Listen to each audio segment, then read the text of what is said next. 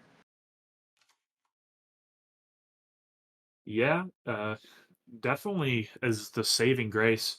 He does have a lot of, you know, he has the engineers, he has some guards. Definitely no need to winter depths of winter because it will, hurt yourself more than it hurts the opponent. So just hold on to that for now.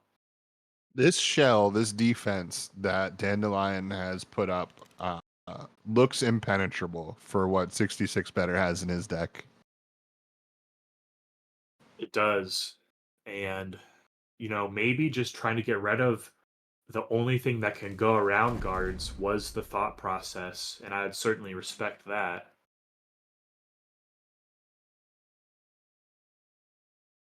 The Philly 5-year shell. plan. Yeah, definitely not bad. True, the Philly shell. Shout out Joe Frazier.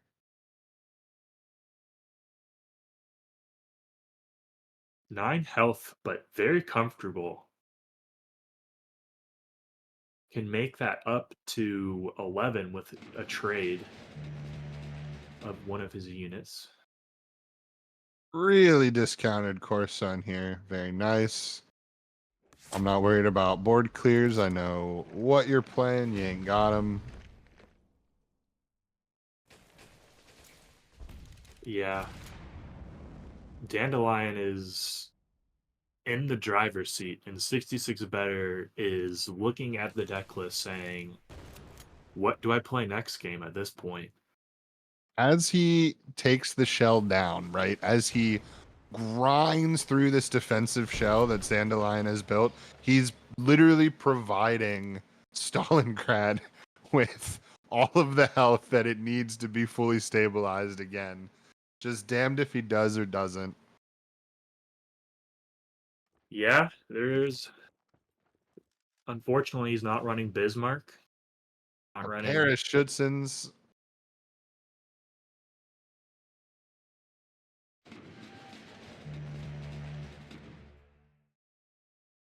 What do you do here? Not much. You might want to open that encyclopedia and see if there's any key text words you're forgetting. True. Any helpful tidbits? No Leopold to spice this matchup. And Dandelion really thinking this through here, but it is definitely not too much of a problem. He's not even putting he wants the 1/1s generated from his armor train.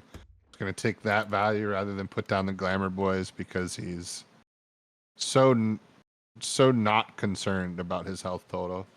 And gives us a big insight into 66 Better's mental state. He says better tired than dead, which, as I take it, is he hasn't lost yet. I But would actually love to see the frontline train. I love a frontline train, but considers it briefly, just chooses to keep the shell up. yeah, and Snowstorm is a card that people like to criticize in Soviet Brit push OTK as why would you waste a card slot on that? But running 2 of them, and they've been pretty effective in this match. GPW found. How do you feel about that top deck? Well, we're only one combo piece away now, right? We have one Red Dawn in the deck. And that is. Oh no, we need our second push. The Depths of Winter card art fooling me there for a second. Yeah, I mean we still have some combo pieces to find, but again, there's just no no dent for 66 to really make here.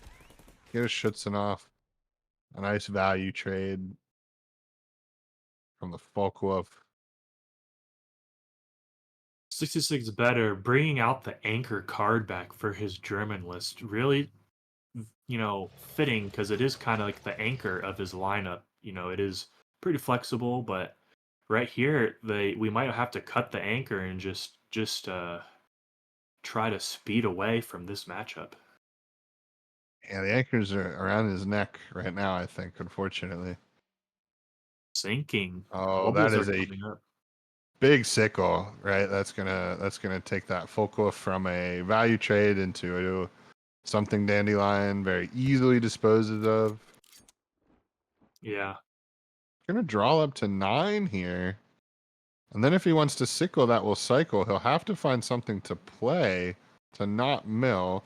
So yeah, I think that's probably not the right line, and he will just continue with the shell here. Imagine cashing your 5 damage. Or the value trade. That's great too. One confusion in this list too, I found to be pretty optimal to try to deal with early aggression.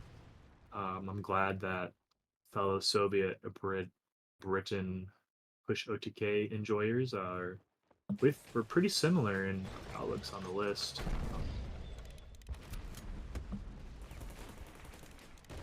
And Schutzen is a good play here, yeah. Stalingrad is pretty well fortified. The engineers just continue to build up the defenses of the city. And that are the push combos. Looking for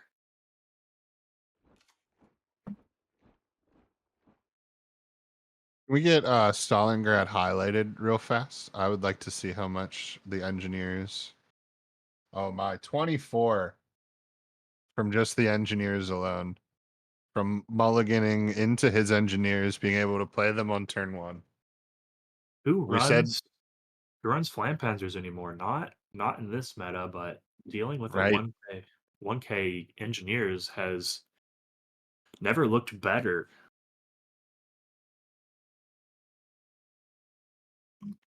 Yeah, we did mention at the out that 66 better probably was not going to really have a way to deal with that, and it was going to be there the entire game. And even without the combo, if this just went down to either a matchup that would go all the way to fatigue or just the units that Dandelion has, I think with that much health from your engineers, that you could probably even win without your combo. Yeah, and one of the ways to beat this deck would have been for 66 better to go Southern Plan,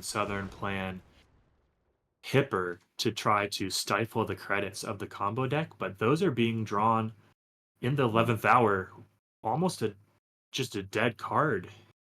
Yeah, way late for those. And Dandelion has lethal queued up, ready to burst it down.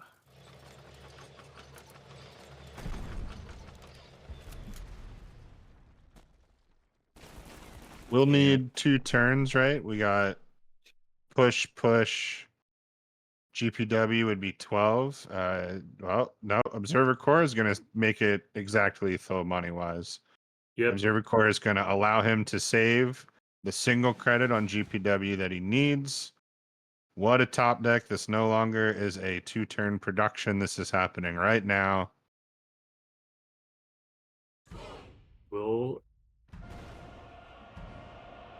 Here it goes.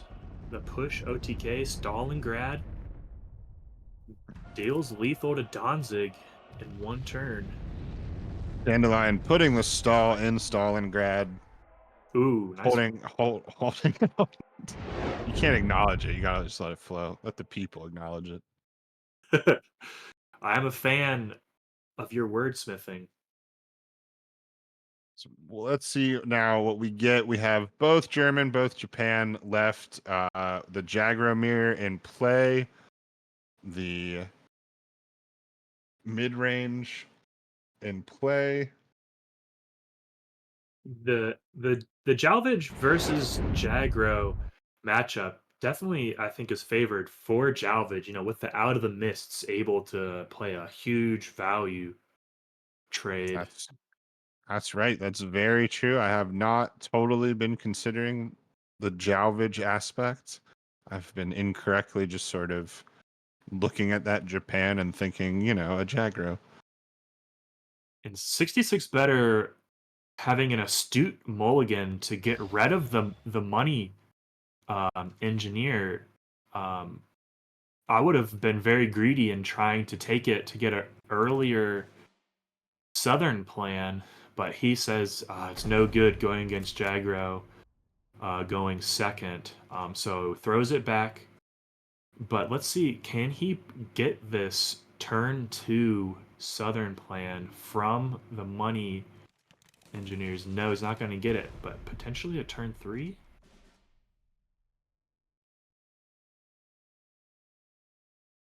On the ascent, can just take away the engineer, and he says, you know what? Yeah, no more Nakshib dollars. Maybe for me, not for you. Kind of early, but nonetheless, I mean, he calls his shot. Oh my, what a pickup. Oh, yeah, cool. Cool autocannon. It'd be a shame if I drew something that did 3 damage to target. Dandelion really thinking it out, but there's no way you can let that live. Plus, you get the 2 splash damage on the HQ. I mean, I feel like you gotta. You gotta, and you know what? You got 66 better has gotta do in response. He's gotta play Southern Plan. Wheeling and dealing, both these gentlemen. Raiding Brigade, certainly not a bad pickup, but yeah, I agree. You don't need to deny the draw that bad. Let's get a scouting party. Let's make sure that if you're getting draw, I'm getting draw. Yeah, and it is quite the party after that scouting party. 3 recons on board, all looking to draw until the wee hours of the night of this scouting party.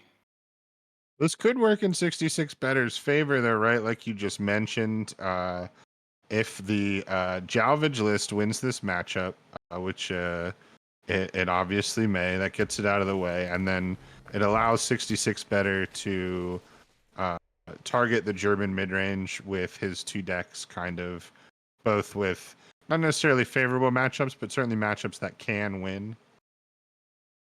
Yeah, and on that last turn, he chose to take the 1 damage ping from the recon instead of pushing up the 35T to establish more frontline control. Interesting decision.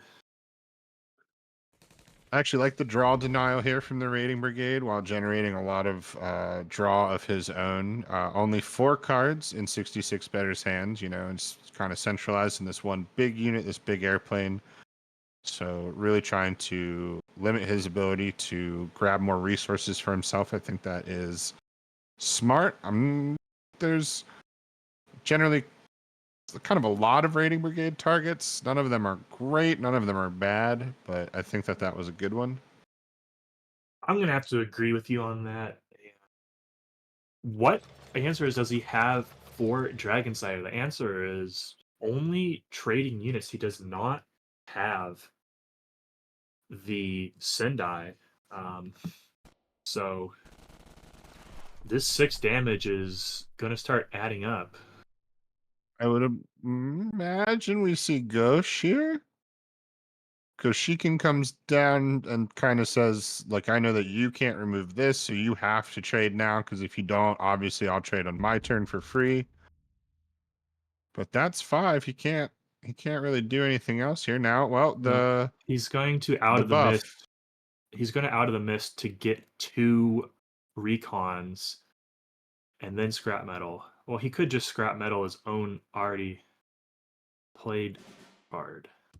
His already jalvaged card. And another Ghosh. Gonna send Winter Regiment up. This is Okay, I was gonna say, and now I thought, at some point we'd see the naval supply so that the recon and Out of the Mist can trade into the Dragon Slayer.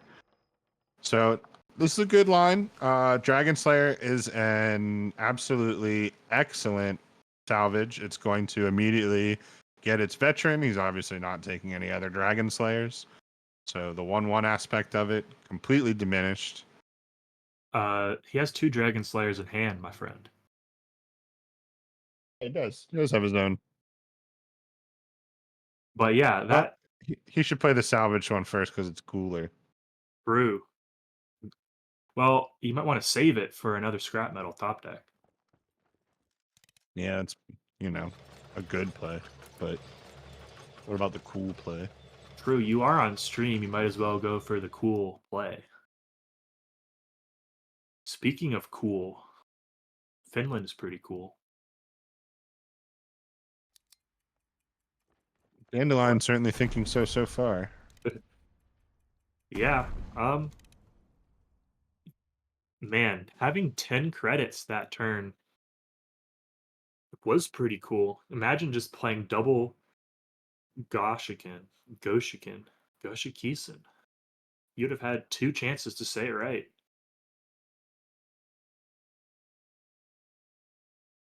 Yeah, and I think I agree with this line. It'll be interesting to see, is he going to take the 6/6 into the 2/4 so that, he gets the kill and he heals himself, or is he going to try to get that 6/6 to the front line?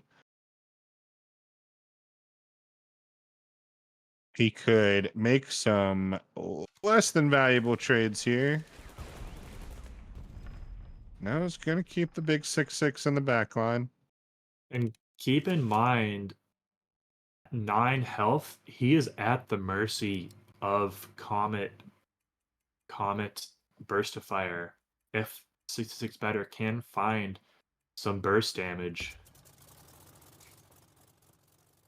it would definitely be able to just win off of it still. We've seen a lot of victories. Ooh. He does it. He does the cool one. A lot of beef sitting out there for Dandelion. A lot of big fellers. Even his signal's a big feller. There's the Comet. Game's about to get fast.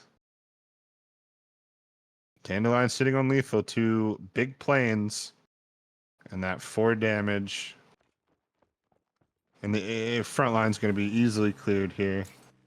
Needs to go in the right order to make sure he gets his Out of the Mist, who's going to get the draw and the salvage. And more importantly, the Raiding Brigade. Yeah, does not choose to take care of the signal this turn, knows that he needs that plane dead.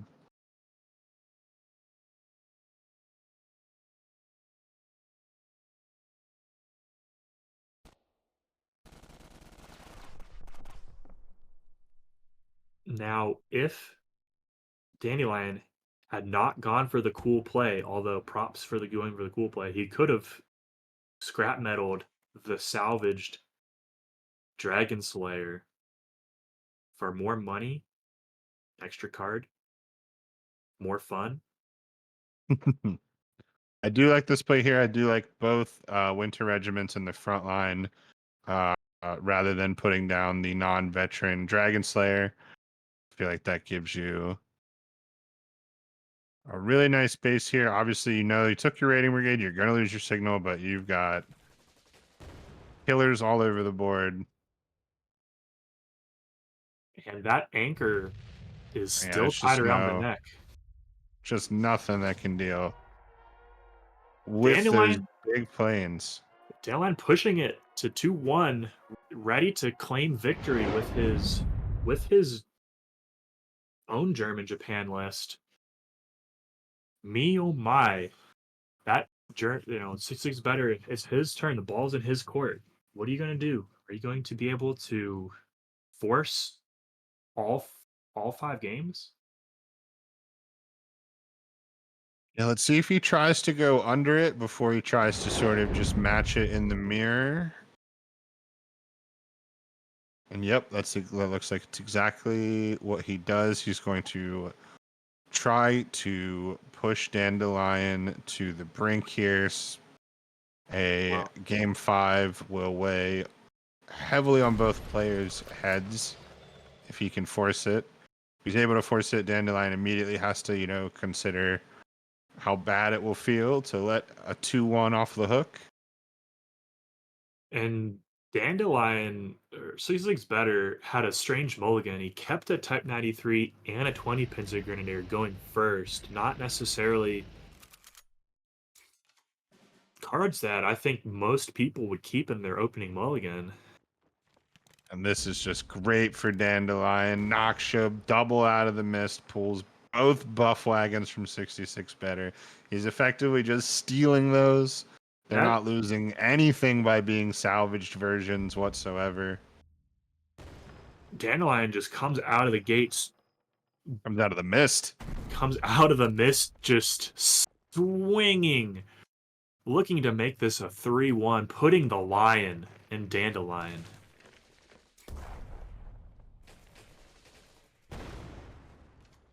Yeah, I mean, what can I say? It's a absolutely dominant start with a lot to follow up on. I mean, the Nebel artillery piece in hand, the BF 109 to get some more draw, 66 better is getting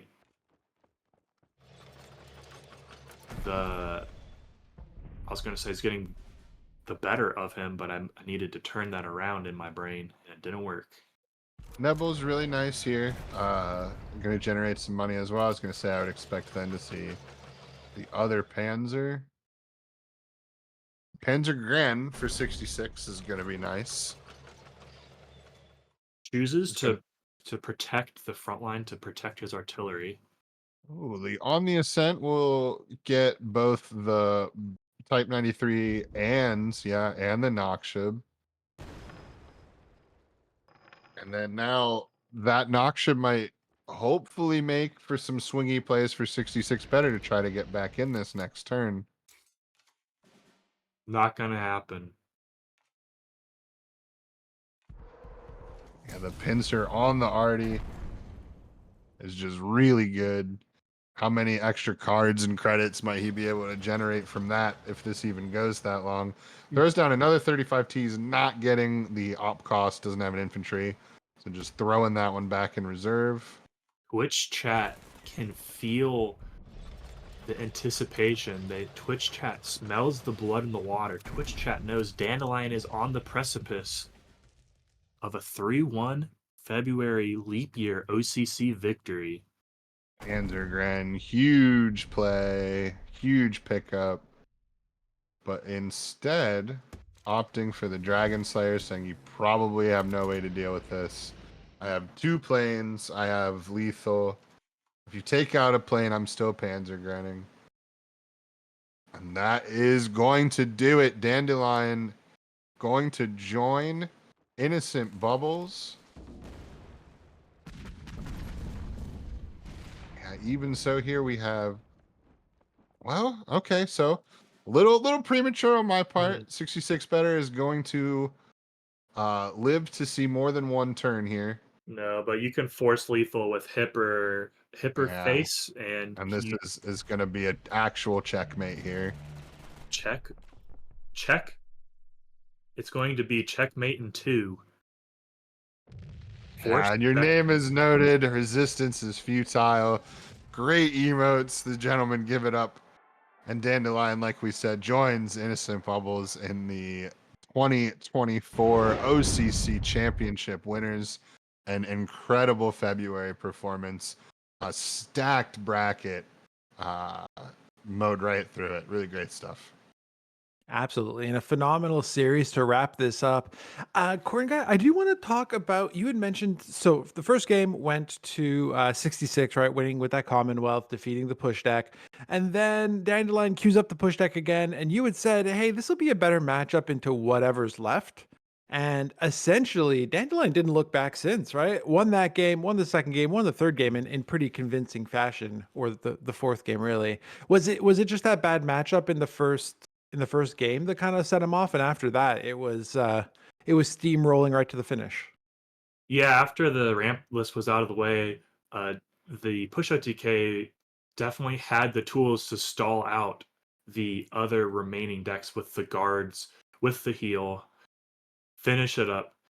But with those two decks out of the way, they just both had similar decks remaining, and Dandelion was able to convert them. Definitely got some luck, had some skill.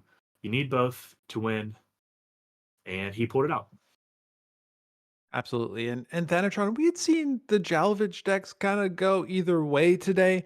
Dandelion able in game 3 to win their second game here and put them over. Any kind of thoughts on Jalvich now that we've seen it, a few different varieties work through today's event? Yeah, I think that what Dandelion showed was that maybe this version where you're only taking scrap metal isn't necessarily as good, right? Like taking the Sissiosados, the 5Ds is probably worth it. What are you taking on the Japan side that's better than that as a 2-drop that is going to be able to provide you some guard and has a ton of growth potential? And then actually the Infantry Regiment 61 as well, much slower, but still some other cards. So I guess what I'm getting at mostly is I don't think that the optimal Jalvage has quite been figured out yet. I think that there is still a lot of tinkering to be done with it before we kind of see the agreed upon settled list more akin to like sort of like Frontline, where there's definitely most of the pieces are very agreed upon. And it'll be interesting to see the finished pieces that sort of pop in and out of that on its trajectory. Yeah, very curious to see how they bounce back from this and what they end up including. Let's go ahead and take a look at the final bracket now that the February OCC is all said and done. There you see Dandelion making it through No in 5 and Bamboo. No easy task there at all. Interesting note is that this is actually Bamboo's first OCC, despite having competed in a world championship. So thought that was a little fun fact there. But Dandelion 2-0, two phenomenal competitors and winning the finals 3-1. We see 66 better going through Green Lemon, who actually is in their first OCC as well, they had defeated J King. So that's a nice feather in their cap. Hopefully we see them again soon. And 66 better also took out Head on their way to the finals. Heck of a path that they carved for themselves as well. Dandelion gets 750 USD, 450 to second place for 66 better, $150 for both Green Lemon and No 5, and 500 diamonds to our 5th to 8th place competitors. Thank you all for joining us once again for another OCC for February. Before we wrap things up, any final thoughts? Thanatron, let's start with you. I was really interested into what this tournament was going to do for the meta, sort of how it was going to shape it, which one, there's a lot of deck lists now from top players that's going to be available that are very current. So we'll see the ladder effects, right? We'll see which of these decks we start to see on ladder. But I think what I'm surprised by is that it is less conclusive than I thought that it would be. I thought we'd get some sort of evidence that some stuff was much stronger than some other stuff, and there's a lot of stuff that just seems up in the air still, which is a lot of fun for everybody, I think. I agree. I was speaking of, putting decks out there into ladder. I was literally going through the deck list as this event was happening, going, "Oh, that was a cool deck. Let me copy and paste that into my client." Oh, wait, then it just got run over. What the heck? What do I do now? So I definitely think there are some things that still need to be resolved, but we're going to see a lot of these decks kind of getting refined for the ladder play, I think, versus tournament play. So right on there, Thanatron, could not agree more. Cornguy, you've got a reputation for waxing poetic, so let's go ahead and have you give your final thoughts as well? Uh, First of all, shout out to Chris from the Discord for accurately predicting Dandelion as the winner. He definitely wasn't the biggest name going in this tournament, but shout out for making that prediction. I would say along the same lines as Thanatron, no meta necessarily established, but what there is established is you're always going to want to have a strategy going into a tournament where you have 3 decks in a ban. Try to target what you think your opponent's bringing, and that's always going to work. So not necessarily I'm going to bring the best decks, but I'm going to bring the best lineup is what is still working in my eyes, and that's what's really fun. When you can get an event and it's not just a best of one on a ladder, you can get an event where you have more creativity for your lineups. That is going to be really fun, and I think Dandelion showed that it was fun. A lot of players brought interesting lineups. Maybe not the best synergy. Maybe they did. Maybe the better, more accurate meta reads. J King essentially did not read the meta, and he was punished for it. And some other people did, and they were rewarded. And that's what we like to see in these OCCs. And yeah, it's fun to watch. And I think you bring up a great point where, your tournament lineup is going to have some of those little tech tweaks in it based on what other decks you're bringing. And I think, to your point, that allows for a much more interesting event where we can question, why is this card in there? Why did they make that choice? Why did they make that ban? Just adds a whole other layer of strategy. Thank you, Cornguy. Thank you, Thanatron. Reppin' Team Heavy. Starry, Berto, phenomenal job as always. Thank you, Mark Theus, for pressing all the buttons on the back end. And a huge congratulations to Dandelion for being the February OCC champion. 3, 2, 1.